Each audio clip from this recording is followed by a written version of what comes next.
Assalamualaikum warahmatullahi wabarakatuh.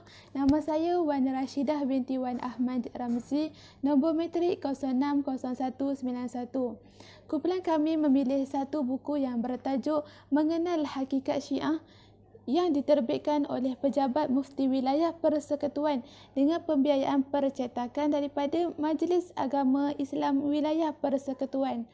Buku ini dikarang oleh Datuk Wan Zahidi bin Wan Teh dan Syekh Mahmud Saad Nasih. Buku ini diterbitkan bertujuan yang pertama adalah kerana penulis merasakan tanggungjawab yang besar ke atas setiap ahli ilmu untuk menjelaskan penyelewengan-penyelewengan yang terdapat dalam ajaran Syiah Imamiyah dan bukan mendiamkan diri.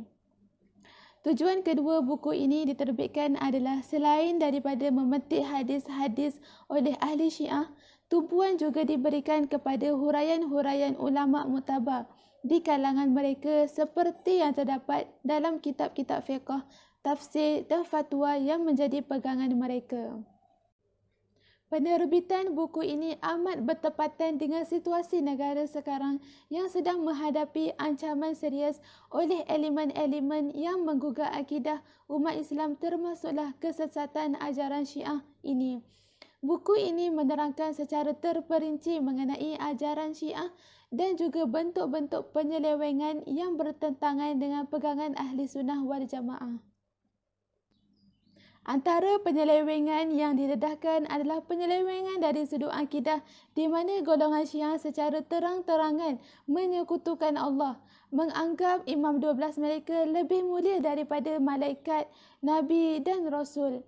Apatah lagi Saidina Abu Bakar, Saidina Umar, Saidina Osman dan para sahabat Nabi yang lain. Serta mereka berpendapat bahawa pemerintah yang memerintah Islam selain dari imam-imam mereka ialah pemerintahan taghut yang zalim dan yang berhak memerintah selepas Imam 12 ialah ulama fiqh dari kalangan Syiah sahaja. Mahupun begitu, tema perbincangan buku ini tidak lari daripada perbincangan mengenai kesan akidah imamah di sisi Syiah terhadap pegangan Ahli Sunnah wal Jamaah.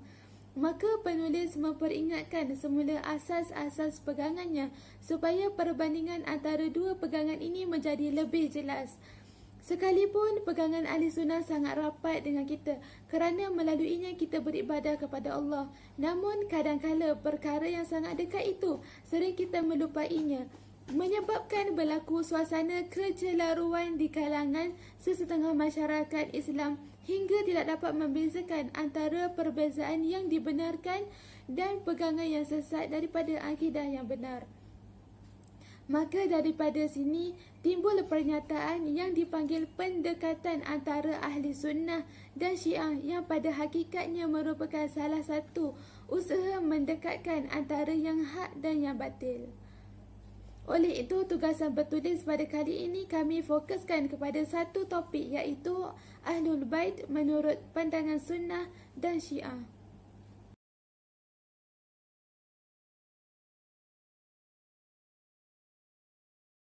Assalamualaikum warahmatullahi wabarakatuh. Saya Nur Hazikah binti Hasan alias Ismail, nombor matrik 060234. Saya akan menerangkan sedikit pengenalan berkaitan dengan tajuk yang dipilih oleh kumpulan saya iaitu Ahlul Bait menurut pandangan Sunnah dan juga pandangan Syiah. Seperti yang kita semua sedia maklum, Ahlul Bait adalah istilah Arab yang bermaksud orang rumah ataupun keluarga. Dalam perkara ini terdapat perbezaan dalam pentafsiran baik daripada golongan Syiah maupun golongan Sunnah. Golongan Sunnah berpendapat bahawa Ahlul Bait adalah keluarga Nabi Muhammad SAW dalam erti yang luas, meliputi isteri-isteri dan cucu-cucunya, sehingga kadang-kadang ada yang memasukkan mertua-mertua baginda.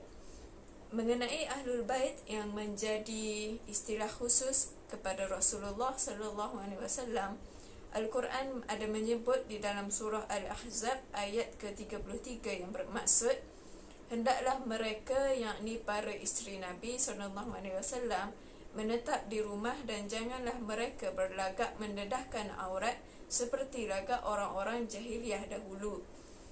Dirikanlah solat dan keluarkanlah zakat serta taatlah kepada Allah dan Rasulnya. Sesungguhnya Allah hendak menghilangkan kekejian daripada kamu Ahlul Bait dan membersihkan kamu sebersih-bersihnya.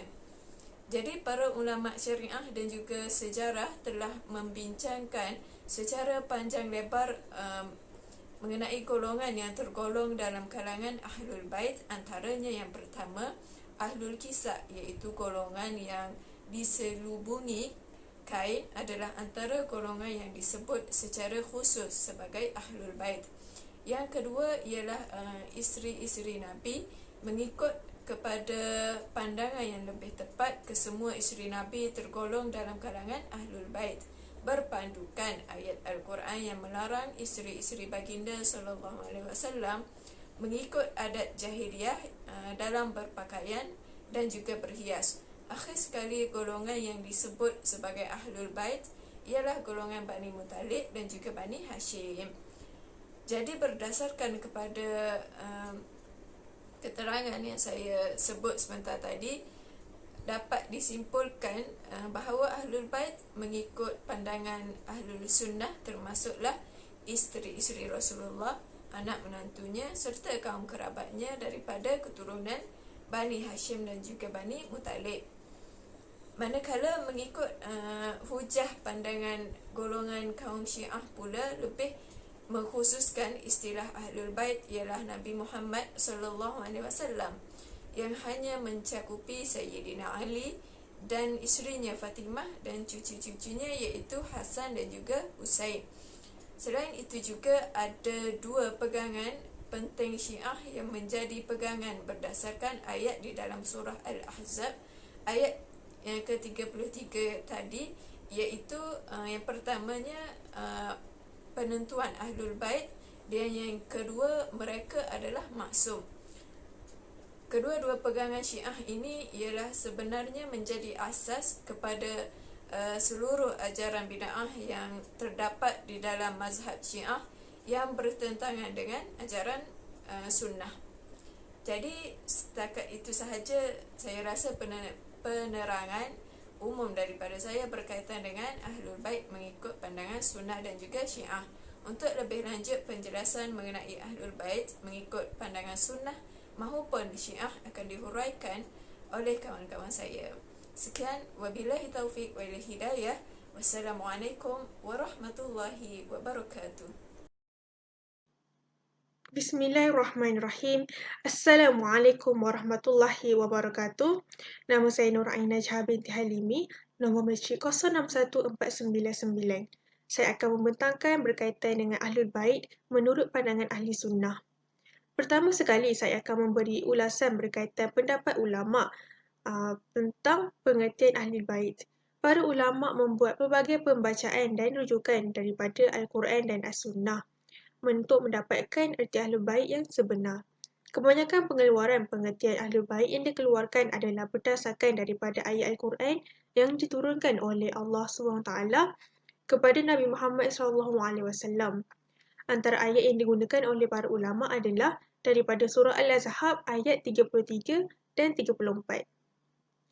Pengertian Ahlul Bait yang dikeluarkan oleh para ulama mengikut pembacaan daripada ayat yang digunakan mempunyai cabang-cabang dia.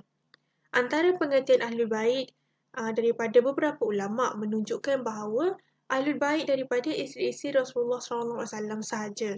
Hal ini kerana ayat ke-34 menunjukkan bahawa Allah SWT menurunkan ayat dengan keterangan kepada isteri-isteri Nabi. Melalui pengertian yang diberikan oleh beberapa ulama, ini terbukti bahawa isteri-isteri baginda adalah sebahagian daripada Ahlul Bait yang dapat diketahui dengan jelas. Pengukuhan ini juga berdasarkan ayat yang dinyatakan yang menyentuh isteri-isteri Rasulullah SAW. Seterusnya, pengertian juga dikeluarkan melalui rujukan daripada perbuatan atau percakapan yang dilakukan oleh Rasulullah SAW. Dapat dikeluarkan pengertian Ahlul Bait yang lebih jelas daripada percakapan dan perbuatan baginda dengan memberi salam apabila masuk ke dalam bilik isterinya. Seterusnya, pengertian Ahlul Bait yang dibuat oleh Ahli Sunnah Ia terdapat beberapa golongan yang dapat disebut sebagai Ahlul Bait sama ada secara umum atau secara khusus. Golongan Ahlul Bait yang pertama adalah Ahlul Al-Qisa', iaitu golongan yang diselubungi kain. Golongan ini adalah golongan yang disebut secara khusus sebagai Ahlul Bait. Ahli Al-Qisa' terdiri daripada 5 orang termasuk Nabi Muhammad SAW, disertai dengan Hasan radhiyallahu anhu, Husain radhiyallahu anhu, Fatimah radhiyallahu anhu dan Sayyidina Ali radhiyallahu anhu. Kemudian golongan yang kedua ialah isteri-isteri Nabi Muhammad SAW. Menurut pandangan yang rajih dan yang lebih tepat, kesemua isteri Nabi tergolong dalam kalangan Ahlul Bait berpandukan ayat yang digunakan oleh para ulama untuk mencari pengertian golongan Ahlul Bait yang sebenar. Seterusnya golongan yang ketiga ialah Bani Muttalib dan Bani Hashim. Bani Muttalib dan Bani Hashim tergolong daripada Ahlul Bait dengan pandangan jumhur ulama yang menyatakan bahawa Ahlul Bait dilarang untuk menerima zakat. Ketika Imam Nawawi menyatakan keturunan keluarga Nabi Muhammad SAW dilarang menerima zakat, beliau juga menyebut bahawa larangan menerima zakat juga dikenakan kepada ahli keluarga Nabi Muhammad SAW dari keturunan Bani Hashim dan Bani Muttalib. Di samping itu, pelbagai nas yang dapat membuatkan ahli sunnah berpendapat bahawa menyayangi, mengasihi, menjaga kepentingan dan berbuat baik terhadap Ahlul Bait merupakan satu kewajipan bagi umat Islam. Ahli Sunnah wal Jamaah sangat mencintai Ahlul Bait dan sangat memuliakan Ahlul Bait. Walaupun Ahli Sunnah mencintai dan memuliakan Ahlul Bait, tetapi Ahli Sunnah juga tidak melampaui batas dan tidak ekstrim dalam mencintai Ahlul Bait. Ahli Sunnah mencintai Ahlul Bait selama mereka mengikuti sunnah Rasulullah SAW dan berada di jalan yang lurus. Begitu Ahli Sunnah mencintai dan memuliakan Ahlul Bait. Seterusnya, Ahlul Bait selain daripada Rasulullah SAW adalah tidak maksum.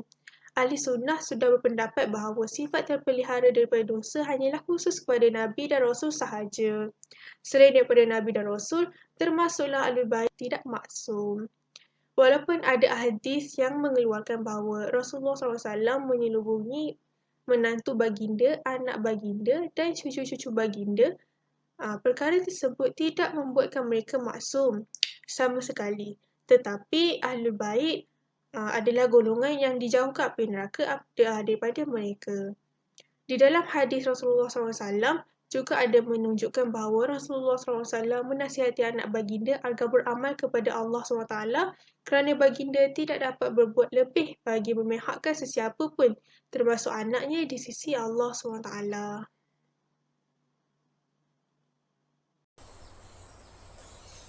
Bismillahirrahmanirrahim. Assalamualaikum warahmatullahi wabarakatuh. Saya Nur Hakimah Syahira binti Muhammad Rusli bernombor matrik 060537. Seterusnya saya akan membahaskan tentang Ahlul Bait menurut pandangan Syiah.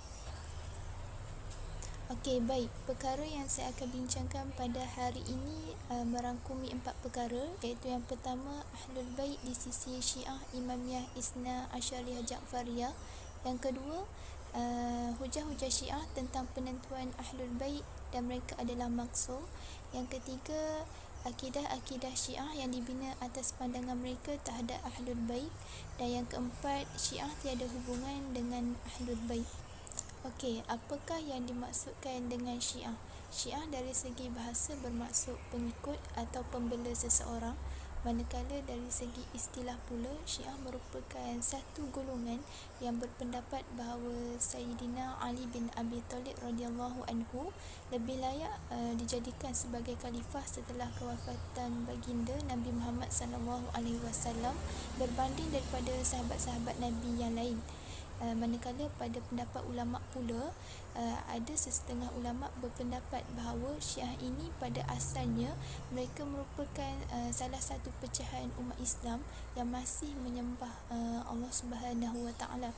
Akan tetapi majoriti ulama mengatakan bahawa mereka ini telah terkeluar daripada Islam kerana ajaran akidah syariah dan amal-amal mereka yang lain telah terpesong dari ajaran Islam yang sebenar.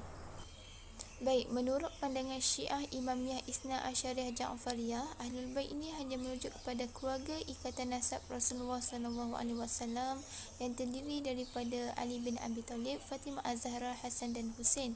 Ini bermaksud isteri-isteri dan keluarga Rasulullah SAW yang lain tidak termasuk dalam pengertian Ahlul Bait seperti mana yang telah disebutkan oleh Allah di dalam Al-Quran, iaitu surah Al-Ahzab ayat yang ke-33 yang bermaksud, dan hendaklah kamu tetap di rumahmu dan janganlah kamu berhias dan bertingkah laku seperti orang-orang jahiliah yang dahulu, dan dirikanlah solat, tunaikanlah zakat dan taatilah Allah dan Rasulnya. Sesungguhnya Allah bermaksud hendak menghapuskan dosa dari kamu wahai Ahlul Bait dan membersihkan kamu sebersih-bersihnya. Ringkasnya, Allah Subhanahu wa taala telah memerintahkan isteri-isteri Rasulullah SAW agar tetap berada di rumah dan tidak keluar dari rumah, melainkan ada hal-hal yang penting yang tidak boleh dielakkan. Melarang mereka mempamerkan perhiasan dan bertingkah laku seperti wanita-wanita pada zaman jahiliyah dahulu. Malah Allah memerintahkan agar mereka melakukan kebajikan seperti mendirikan solat dan menunaikan zakat. Terdapat dua dakwaan penting yang menjadi pegangan golongan Syiah yang mana yang telah disabitkan dengan kalimah at-tathhir, iaitu penentuan Ahlul Bait dan mereka adalah maksum. Dan kedua-dua dakwaan ini menjadi asas ajaran bid'ah yang sudah semestinya merupakan perkara yang penting yang perlu ada pada mazhab mereka.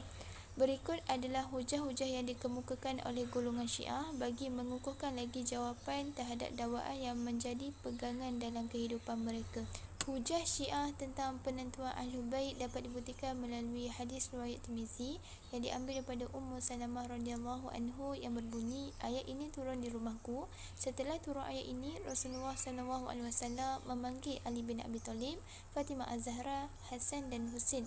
Lalu Rasulullah masuk bersama mereka ke dalam kain Khaybar dan berkata, mereka ini adalah ahli baitku. Dan Rasulullah SAW terus membaca surah At-Tahir dan berdoa, ya Allah, hapuskanlah mereka daripada segala kekejian dan bersihkanlah mereka sebersih-bersihnya. Manakala bagi hujah Syiah yang menyatakan mereka ini adalah maksum dapat dibuktikan melalui kepercayaan mereka yang mana mereka mempercayai bahawa imam mereka itu Sayyidina Ali bin Abi Thalib adalah maksum. Menurut ulama-ulama Syiah, imam-imam Syiah ini disucikan dari dosa dan bersifat maksum daripada sebarang kesalahan seperti mana yang ada pada para anbiya. Akan tetapi pandangan mereka ini jelas salah di sisi Islam, kerana yang sebenar-benarnya adalah maksum adalah para anbiya, bukannya golongan Syiah. Jadi berdasarkan pandangan mereka terhadap Ahlul Bait sebelum ini, mereka telah bersepakat untuk membangunkan asas-asas ajaran Syiah yang sudah semestinya bertentangan dengan ajaran sunnah yang dibawa masuk ke dalam Islam oleh Rasulullah SAW. Antaranya adalah Al-Imamah dan Al-Wasayah. Al-Imamah ini mempunyai makna yang sama seperti Amirul Mukminin dan Khalifah, iaitu suatu pemerintahan yang tertinggi dalam suatu negara. Al-Imamah ini juga dikenali sebagai satu kumpulan yang mempunyai hak untuk memerintah umat Islam setelah kewafatan Nabi Muhammad SAW bagi Sayyidina Ali bin Abi Thalib radhiyallahu anhu serta keturunannya. Menurut Ibnu Babuh Al-Qummi, beliau mengatakan bahawa barang siapa yang mengingkari Al-Imamah Ali bin Abi Thalib serta imam-imam selepasnya, maka ianya sama seperti mengingkari kenabian semua anbiya. Manakala barang siapa yang mengingkari Al-Imamah Ali bin Abi Thalib tetapi mengingkari salah seorang imam selepasnya, maka ianya dapat diumpamakan seperti mengiktiraf semua kenabian anbiya tetapi mengingkari kenabian Nabi Muhammad SAW. Jadi ringkasannya adalah pemikiran Al-Imamah ini diperlukan bagi memenuhi kemaslahatan umat Islam, bagi membolehkan mereka untuk menghayati kehidupan beragama. Seterusnya Al-Wasayah. Al-Wasayah di sini bermaksud setiap Nabi harus mewasiatkan seorang pengganti baginya sebagai imam sebelum mereka wafat, dan begitu juga imam-imam yang seterusnya.